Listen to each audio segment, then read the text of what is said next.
Bien, hola, ¿cómo están? Mi nombre es Claudia Dextre y esta es una edición más de Al Día P con tu candidato.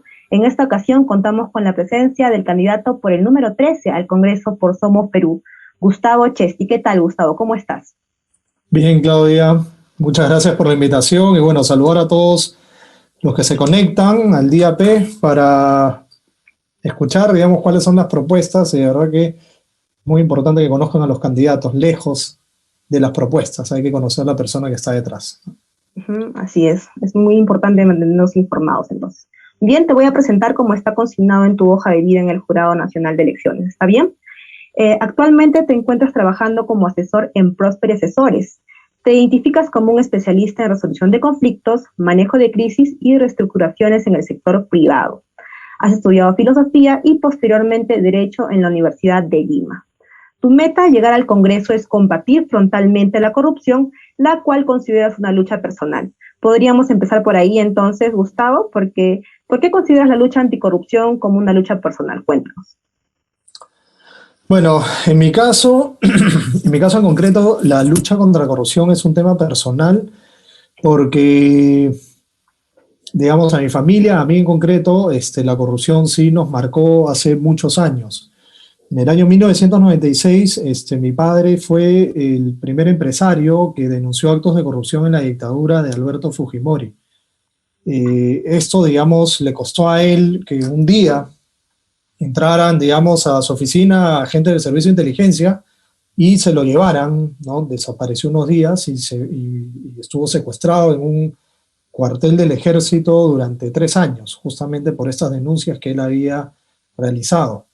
Él tenía un habeas corpus a su favor y sin embargo el gobierno de Fujimori no respetó ningún habeas corpus ni ninguna garantía constitucional y al final la Corte Interamericana fue la que tuvo que intervenir a pesar de que varios organismos internacionales le exigían al Estado peruano que respete el habeas corpus, que luego fue ratificado por el Tribunal Constitucional de esa época, pero el gobierno de Fujimori sencillamente hacía lo que quería, ¿no? De hecho, hay Vladivideos, digamos, que sale Montesinos hablando del caso, ¿no? Diciendo cómo Chesti ha denunciado, ¿no? En este caso mi padre. Entonces ese fue el legado que a mí me enseñó mi padre, a mantenerse firme en su lucha contra la corrupción, aunque ese le cueste su sacrificio personal, y en este caso en concreto, sacrificó su libertad, sacrificó su negocio, sacrificó su tranquilidad, la tranquilidad y la paz de la familia, ¿no? Y era parte, digamos, de lo que él entendía como mantenerse firme, ¿no? Y eso es Ujú. justamente este sello, digamos, esta historia que a mí me marcó y que yo veo, digamos, la corrupción como realmente, a pesar de que sea algo medio etéreo, realmente nos afecta a todos, ¿no? Si el día de hoy Ujú. tenemos tantos hermanos, primos, conocidos, familiares que están muriendo, buena parte, por el tema del COVID, buena parte es porque muchísima plata se va en temas de corrupción y no se hace lo que se debería hacer en general en el Estado. Ujú. Claro, Gustavo. Considerando este legado que tú me estás mencionando ahora y que nos estás contando, ¿por qué postular por Somos Perú? Ya que estamos viendo en el contexto que estos escándalos por el caso Vacuna Gay, y bueno, Somos Perú encabezado por Daniel Salaverry, que también ha sido vocero del Fujimorismo. Cuéntanos más, ¿por qué postular por Somos Perú? A ver, yo soy miembro de Somos Perú desde el año 2018. Ya, yo soy Ujú. Sí. militante de Somos Perú, no es digamos que la noche a la mañana, como muchos ha ocurrido, miren, hay elecciones, ¿quieres participar en la lista? Sí, ya, inscríbete al toque en el partido, ¿no? O entras como invitado. De hecho, yo soy parte de Somos Perú, soy parte, digamos, de muchos de los militantes que han venido trabajando de forma constante para que Somos Perú empiece a ser cada vez un partido más grande y llevar los mensajes y el ADN de lo que significa ser un partido de centro, democrático, un partido, digamos, que trabaja mirando al ciudadano y no de espaldas al ciudadano. Entonces, ese ha sido mi compromiso. El tema, digamos, con respecto a lo que ha venido ocurriendo con Vizcarra, etcétera, con el expresidente Vizcarra, yo considero que son elementos que se tienen de todas maneras que investigar. Siento, digamos, parte de la misma indignación que ha sentido la población con respecto a que no se nos informó lo que venía ocurriendo en ese momento, pero ya las investigaciones están en curso y pido, digamos, realmente a que la Fiscalía y todas las personas que puedan participar en este proceso que se llegue a la verdad y en última instancia se sancionen todos los que se tengan que sancionar. Recordemos a esto acá, quiero ser claro, y no es en ánimos, digamos, de tratar, digamos, de bajar la responsabilidad del tema, pero dentro de las responsabilidades también hay que poner las cosas en su sitio. El expresidente Vizcarra ha sido parte, digamos, de este grupo de los 487 personas que recibieron esta vacuna experimental, si queremos ponerle un nombre, pero hay muchísimos, aproximadamente 200 personas que sí la recibieron cuando ya se sabía que era vacuna, ¿no? Y dentro del gobierno del expresidente Vizcarra, estamos hablando de que fueron algo de 180 personas, si no me equivoco, que recibieron esta vacuna experimental y el 90% eran médicos que estaban dentro de este examen, ¿no? O sea, eran personal de salud. Y después en el gobierno el gobierno morado, ¿no? Estamos hablando de que prácticamente más de 300 vacunas han sido utilizadas en un 80% por funcionarios públicos y no por personal de salud.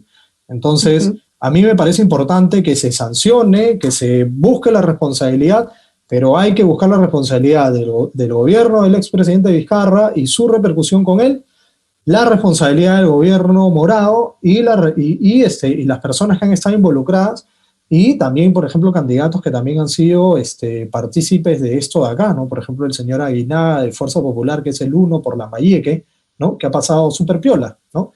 3 semanas hablando de Vizcarra y ni un día hablando de Aguinaga, que ha sido exministro de Salud, médico de cabecera ¿cómo se llama?, de Fujimori, y pasó piola, ¿no? Entonces yo creo que sí, me parece perfecto que se investigue, pero hay que ser equilibrados con todo, ¿no? Pero sí han habido medios que sí han hablado, justamente han tocado el tema de Aguinaga, si te cuento, medios sí, claro, radiales, escritos, sí, también se ha tocado ese tema. Sí, pero de hecho, yo no he visto que a todos los candidatos de Fuerza Popular le hayan preguntado durante 3 semanas sobre el tema de Aguinaga, ¿no? Cosa que sí ha pasado con los candidatos de Somos Perú. Ah, bueno.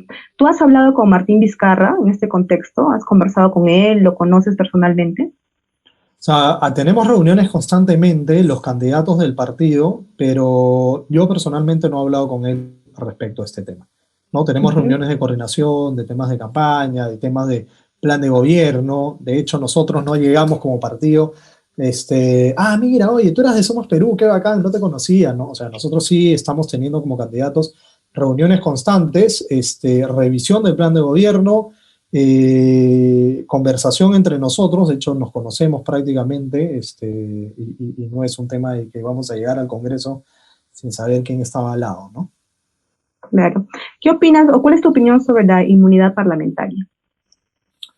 Mira, Somos Perú fue el primer partido que presentó la reforma constitucional para eliminar al 100% la inmunidad parlamentaria en este gobierno que entró el 2020. ¿Ya? Nuestro compromiso de campaña del año pasado fue eliminarla.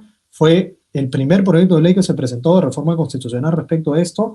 Sin embargo, lo que ha aprobado el Congreso ha sido, más que eliminar la inmunidad parlamentaria, ha sido pasar, digamos, el fuero de levantamiento de la inmunidad parlamentaria a la Corte Suprema.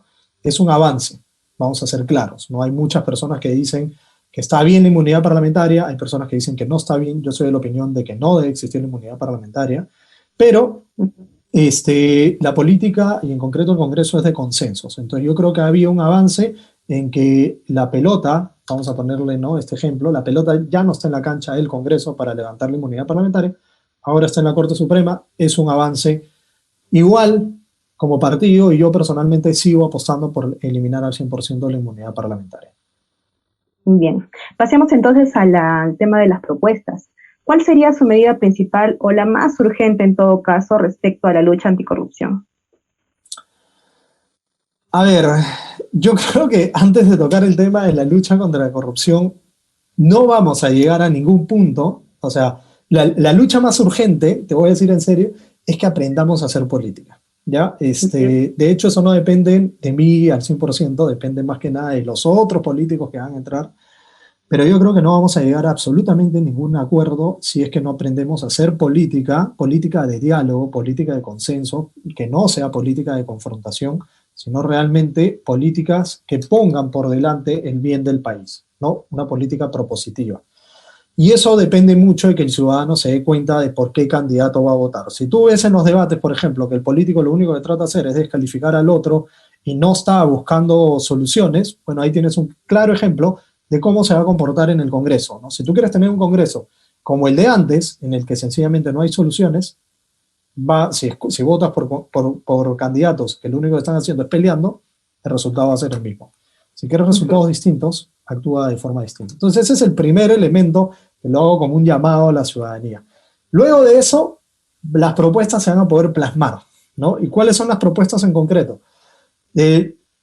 Con respecto al tema de la lucha contra la corrupción, tenemos que entender que la corrupción no solamente es el delito, ¿no? o los delitos que están tipificados en el Código Penal, sino la corrupción va más allá, ¿ya? Y tenemos que entender la corrupción como, o sea, desde un punto de vista legal, desde un punto de vista psicológico, sociológico, desde un análisis económico del derecho, desde un tema incluso, ¿no? Como mercado, oferta y demanda, ¿no? Entonces, bajo esa perspectiva, si es que la corrupción se tiene que atacar no desde un solo lado, sino desde muchos frentes. Yo tengo más de 15 propuestas de lucha contra la corrupción, pero, digamos, lo voy a resumir en 4, ¿ya? Y que va muy ligado a estos 4 frentes. En primer lugar está el frente institucional, o sea, desde la política, desde el aparato gubernamental. Lo primero es cadena perpetua para jueces y fiscales que hayan incurrido en delitos de corrupción durante sus funciones. Esto de que se venden las sentencias, ¿no? Lo del tema de los hermanitos, que, por ejemplo, hablando de un tema de violación a una menor de edad, ¿no? Decían, bueno, ¿y qué quieres? ¿Que salga libre? ¿No? ¿O cuántos años? Entonces, eso no se puede permitir, ¿no? Entonces, cadena perpetua para esos jueces y fiscales que caen en corrupción.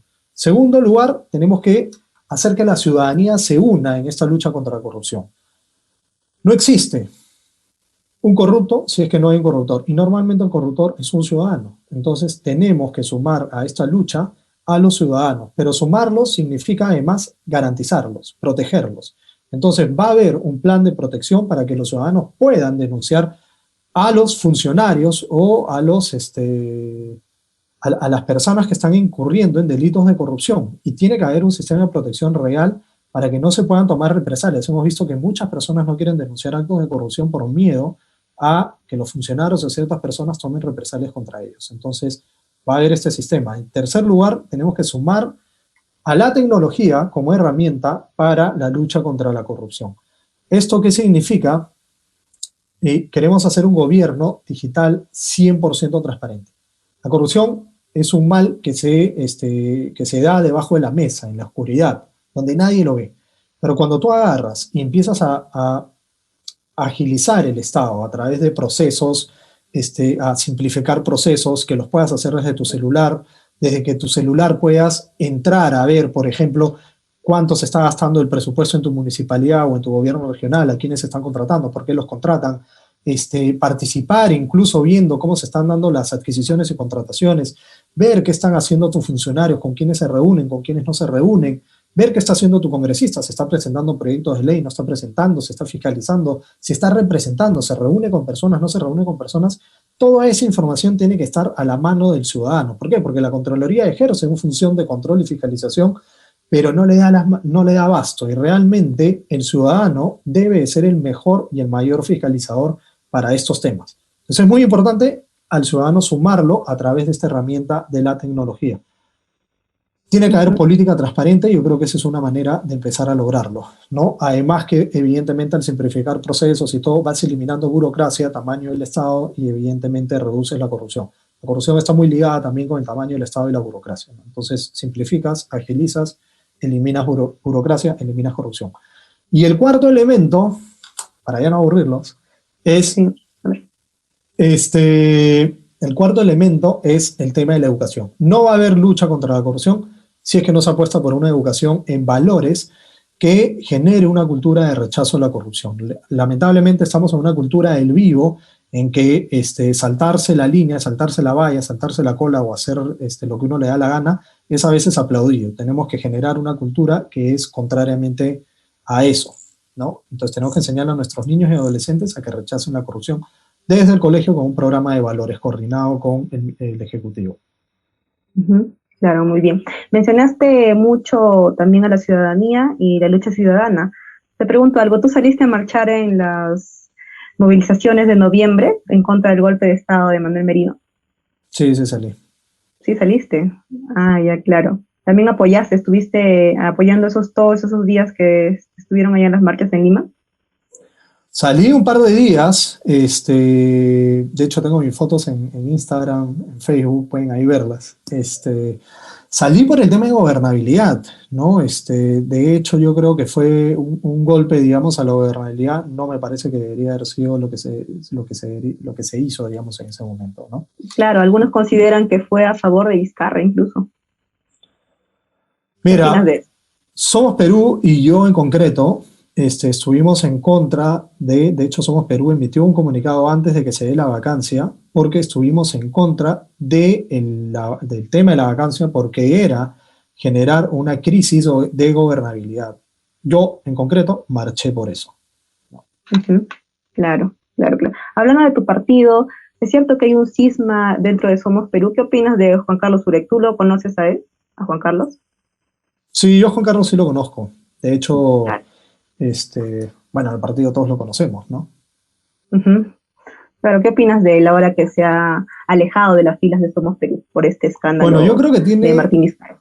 yo creo que tiene todo su derecho para renunciar, digamos, para alejarse del partido si es que hay elementos que él considera que no son los correctos.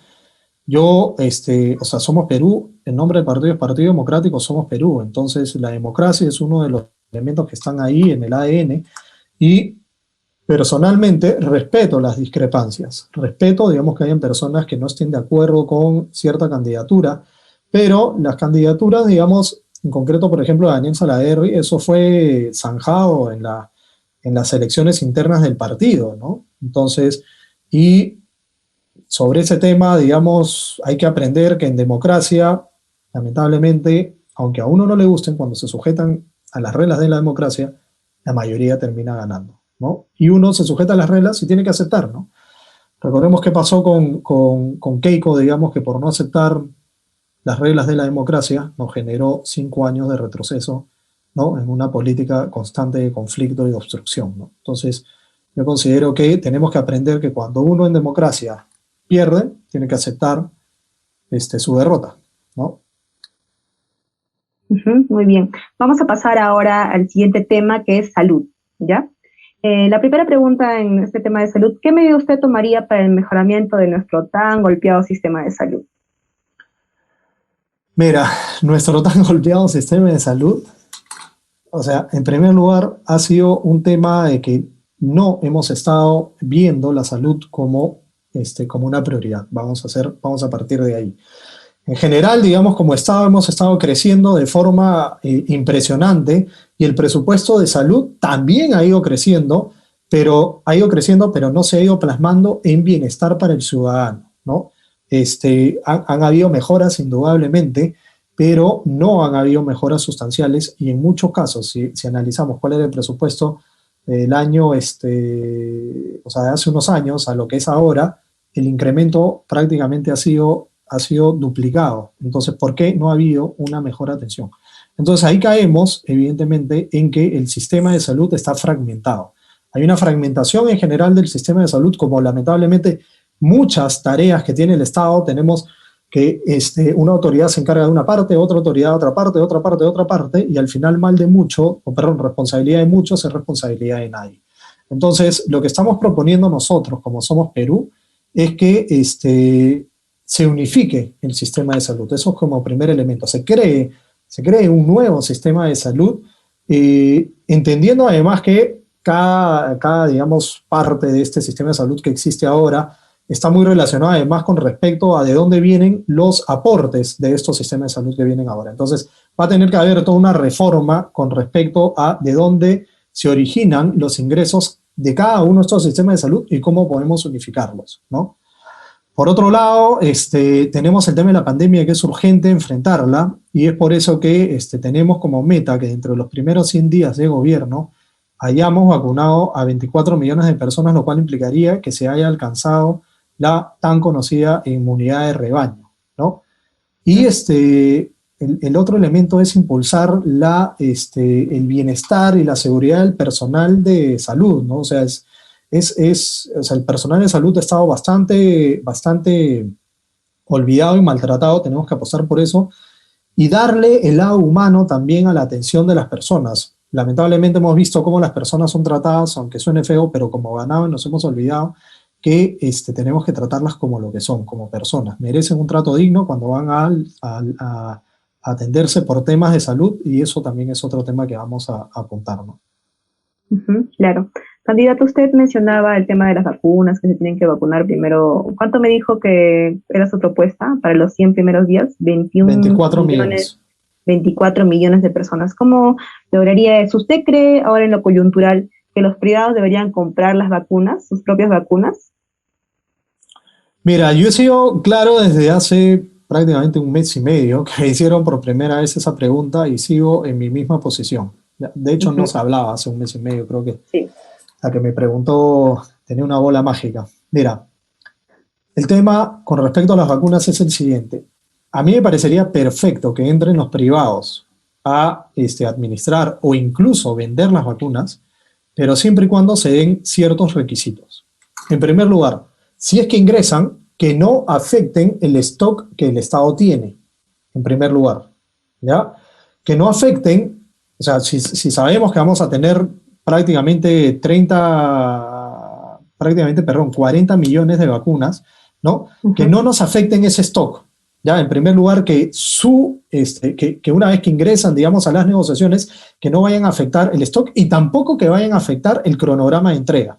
Entonces, si no nos afectan esos dos elementos, es decir, si ya se cerraron los pactos y nos han dicho que van a venir tales vacunas en tales tiempos y esas vacunas van a estar destinadas a la distribución gratuita, ¿ya?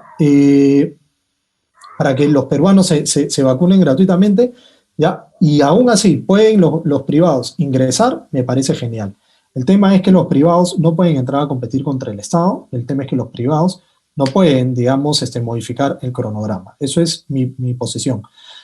¿En qué ayudaría, digamos, en todo el escenario que ya está cuadrado? En que si a pesar de esta situación entran los privados, podemos en última instancia apostar para que más personas se vacunen de forma más rápida, ¿no? Y en última instancia también aquella persona que puede pagarse una vacuna no le quite su lugar a una persona que probablemente lo necesite con más urgencia, ¿no? ¿Cuánto cree que debe estar una vacuna para que un peruano promedio pueda pagarlo? Mira, ahí sí me agarras. Claro, una cifra, a ver. Claro, mira, de verdad, yo por lo que he ido escuchando... ¿Cómo? Porque usted me habla de que, claro, para el que pueda pagarlo, entonces un peruano promedio, yo digo, no sé, ¿cuánto podría acceder? Porque siento que algunas personas que están en contra de esta reforma dicen que serían precios exorbitantes a la vacuna. Pues entonces, más o menos, usted... O sea, yo creo que deberían de estar cobrando prácticamente lo... O sea, a ver, creo que han estado diciendo que las vacunas estaban costando algo de $14, ¿no? Yo creo que se deberían de estar vendiendo prácticamente lo mismo, ¿no? O sea, evidentemente la empresa privada va a ganar un algo, ¿no? Pero deberían de estar más o menos por ahí. Ahora, nuevamente caemos en lo mismo. A ver, lo primero que tenemos que garantizar es la distribución de las vacunas que entran por el Estado, ¿no? Entonces, toda vacuna que entre aparte suma. Eso es lo que se tiene que entender, ¿no? O sea, no es que reste, o sea, o no es porque, mira, hay personas que pueden pagar, no sé, por decirte un monto, 200 soles por una vacuna, ¿no? Que hasta el perro se estaba vacunando el millonario. O sea, tenemos que lograr que más personas estén vacunadas en menor tiempo. O sea, ¿qué queremos? Que la persona que se puede pagar la vacuna todavía haga su cola, ¿no? Esperando, sería probablemente, ¿no? Uno dice, bueno, por venganza, ¿no? Pero no es así, ¿no? Yo considero que el tema, digamos, de las vacunas es a más cantidad de personas que se vacunen en menor tiempo, deberíamos apostar por eso, siempre y cuando no nos afecten el stock. Si tenemos 100 personas que se van a vacunar, van a haber 100 personas sin recursos que se van a vacunar más rápido. Eso es lo que tenemos que pensar, ¿me entiendes? Esa es la ecuación que tenemos que darle vuelta. Bien, candidato. Otra pregunta, ¿qué haría usted por la investigación y la universidad, teniendo en cuenta que estas dos universidades que ya conocemos, que tenían a cargo las investigaciones, se vieron implicadas en el acto de corrupción, bueno, del escándalo del Vacunagate? Pero, a ver, no entiendo. O sea, tu pregunta va con respecto a la investigación que se va a hacer a estas dos universidades con respecto a este tema. Claro, claro. Ya. Con respecto a ese tema, ¿qué harías? O sea, ¿cuál es su propuesta ahí?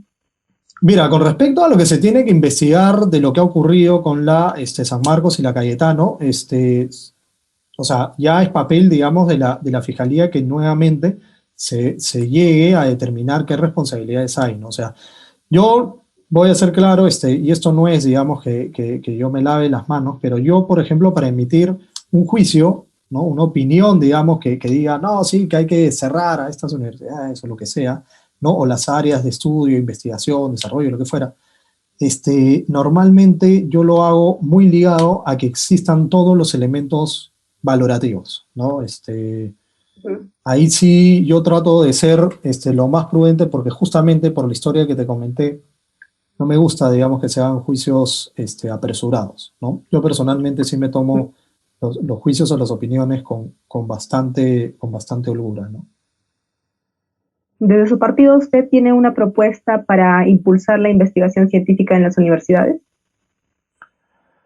Mira, tenemos un tema bastante relacionado al tema de educación, ¿no? Pero con respecto al tema de impulsar la investigación científica, reconocemos que esto es algo que tenemos que hacerlo, ¿no? Yo te soy sincero, no es mi área de expertise específicamente, ¿no? Claro. No tampoco voy a caer en la idea de que el candidato o el político tiene que saber todo, porque el que sabe mucho al final no termina sabiendo nada, ¿no? Entonces, no podemos tampoco caer en la idea de que el político, digamos, es un ser superior, digamos, omniconsciente de todo, ¿no? Entonces, somos ciudadanos como todos y yo apuesto, digamos, por la especialización de los políticos en sus áreas, ¿no? Hay propuestas con respecto al tema de educación bastante extensas en nuestro plan de gobierno. Sé que hay una apuesta por impulsar la investigación, pero concretamente creo que sería bueno que... Bueno, ya candidato, ya estamos casi por más de la mitad de la entrevista. Ahora vamos a tratar un tema de economía. ¿Cuáles son las medidas urgentes respecto a la economía y el plan de reactivación a mediano y a largo plazo? Mira, con respecto al tema de economía, todos somos conscientes de que lo que ha venido ocurriendo, o sea, la crisis económica en la que estamos, que viene, digamos, arrastrada ya de hace varios años, de hace gobiernos, que la economía ha ido poco a poco desacelerándose y con este tema de la pandemia, además, ya nos fue bastante mal. Estamos en situación, digamos, bastante crítica comparativamente a la finalización con respecto, por ejemplo, al negativo del PBI que estamos teniendo, en comparación con la finalización de los años 80, ¿no? Entonces, sí estamos en una situación crítica y con un déficit fiscal bastante agudo, que tenemos que abordar la reactivación económica realmente de forma agresiva, pero responsable. Esto, vamos a ser claros, no va a haber reactivación económica si es que no hay estabilidad política. Antes pensábamos de que la cuerda de la economía iba por un lado y la política iba por otro y no se cruzaban. Ahora nos hemos dado cuenta que lamentablemente sí afecta. Y lo primero que tenemos que generar es estabilidad política y paz social. Son los dos elementos a los cuales tenemos que apuntar para que la economía empiece a repuntar. Tenemos que apostar por eso para generar confianza en la inversión que ahorita no hay. Yo todavía trabajo con empresas privadas y realmente todos los proyectos se han parado. Y te digo así de simple porque nadie tiene certeza de nada. Entonces tenemos que empezar a apostar por eso. Sin embargo, hasta que eso ocurra, va a demorar un buen tiempo. Pues, ¿qué tenemos que hacer como Estado? Apostar por generación de empleo inmediata. ¿Y cuál es la forma más rápida para empezar a reactivar la economía y generar empleo? Los proyectos de infraestructura. Estamos planteando la reactivación de 50 megaproyectos de infraestructura para generar empleo de forma directa. Eso es como primer elemento.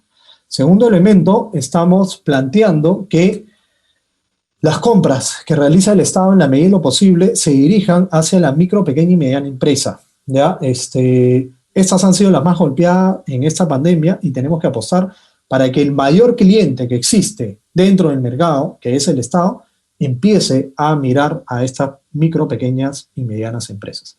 Entonces, me parece muy importante que se haga esta mirada hacia ellos.